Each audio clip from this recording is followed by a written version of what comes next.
Greetings from Gold Machine Works Incorporated. It is April the 12th, 2024, and have another little video to share today. We're back on the 3A Brown & Sharp Universal Milling Machine, and we have a new attachment on it here today we're trying out. We have a tilting table that is bolted to the machine table, which will let us go a maximum of 45 degrees either side of the center line. And we have here today in the setup, if we look here carefully where I'm pointing, we have a block that is keyed to the T-slot of the table and bolted down securely. That gives us a reference to put our A2 tool steel blanks on so that they are square to the travel of the machine table. Also notice I've got a pointing here, I've got a clamp bolted down here, which is basically a thrust block to take the thrust of the cut coming this way. And I have two strap clamps holding the piece of A2 down to the table. The cutter we have in the holder is an Iscar 1-inch Heli mill for flute.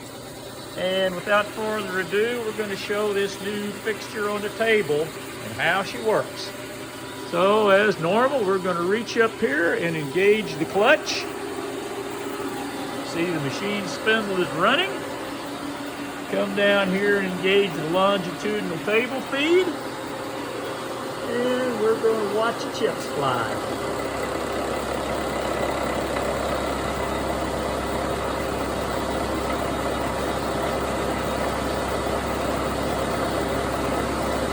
This is the first job that I have run on this tilting table, and this is actually the second part that I've run on this job.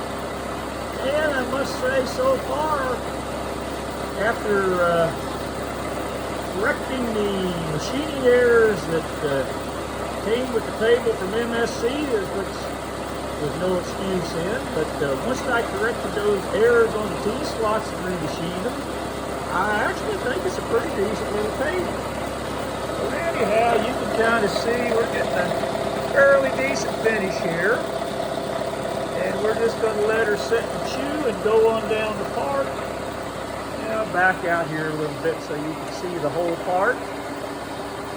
And the machine is very, what I want to say, it's very comfortable at this feed and speed rate.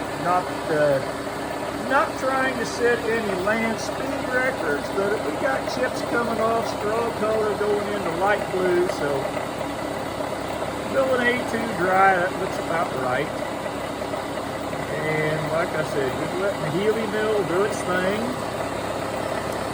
And we'll let her come off the end of the part, and then I will show you the first part that I got off the machine, how it actually looks once we got the chips cleared off of it. But actually, I think this tilting table is going to be a fairly handy addition to the machine. I wanted one of these for some time and found that this job came up enough parts to justify purchasing one. And I mean, I can put my finger up there on the corner of the table. It feels plenty rigid for the cut I'm taking, no vibration or anything. So it looks like it's doing pretty good.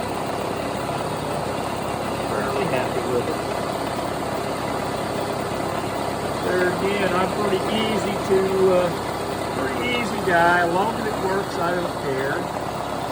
And as you can see, I was smart enough to measure back to my strap clamps so that I'm not milling into those. I have seen that done before. And try to get down here and get a nice in view of the cutter, about ready to come off the end of the part.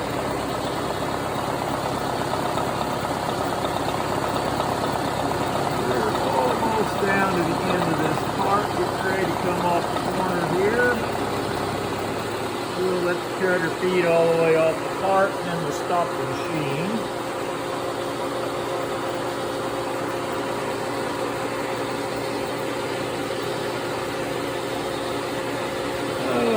Okay, we're just now clear of the part.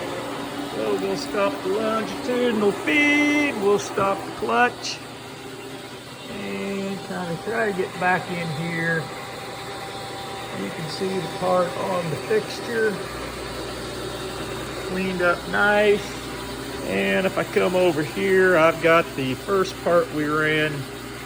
You can actually see it. Plenty good for its intended purpose. So that's kind of where we're at. And I hope you enjoyed the video. And thank you much. Goodbye.